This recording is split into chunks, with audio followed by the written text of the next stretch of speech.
Alright, so some things I forgot to mention in the first video. The radiator is extremely exposed. I mean, the Honda has it very well protected with guards from mud and everything else. This radiator is at an angle, so it's going to just get mud piled up on top of it, and it's wide open, so a stick could get in there and to ruin your weekend almost immediately.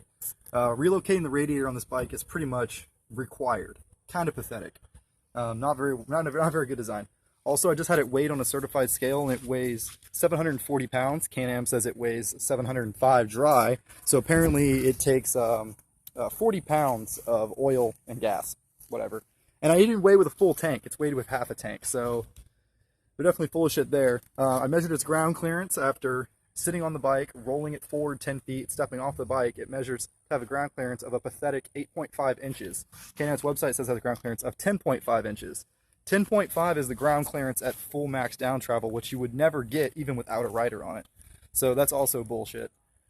Other things that I didn't mention before that are kind of cool is it has huge brakes. It has giant 2-piston calipers, and it has aluminum knuckles, which is good for reducing unstrung weight. The brakes are pretty impressive. I'm fairly happy with that.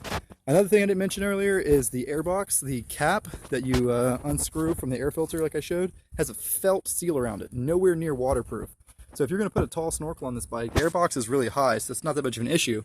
But if you're going to go deep with a tall snorkel, you're really going to want to either seal that up or put grease on that or something, because it is nowhere near waterproof. Front diff's kind of cool, like Honda. You know, no universal joints or anything on the front diff, unlike Polaris, because they can't line anything up right.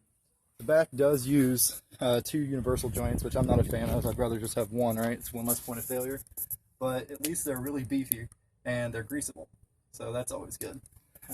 Yeah, other than that, it's looking pretty good. Oh, another thing I didn't mention is it's got this nice storage box. It just opens from the top.